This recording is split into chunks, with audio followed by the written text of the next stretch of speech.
In this video, I'm going to show you how to remove the password or PIN from your Samsung phone. First, open the Settings app on your Samsung phone. Now scroll down and tap on Lock Screen. From here, tap on Screen Lock and Biometrics. Your phone will now ask you to enter your current PIN, password, or pattern. Enter your current lock screen code to continue. Now you'll see different lock screen options like Swipe, Pattern, PIN, Password, and None. To completely remove the password or PIN, tap on None. If your phone asks you to confirm, tap Remove Data or Turn Off. Once you do that, your Samsung phone will no longer ask for a PIN or password when you unlock the screen. You can also choose Swipe if you still want to swipe the screen to unlock, but without entering a password.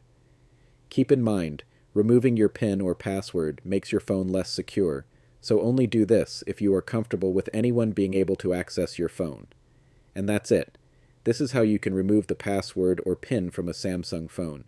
If this video helped you, make sure to like, comment, and subscribe for more tutorials.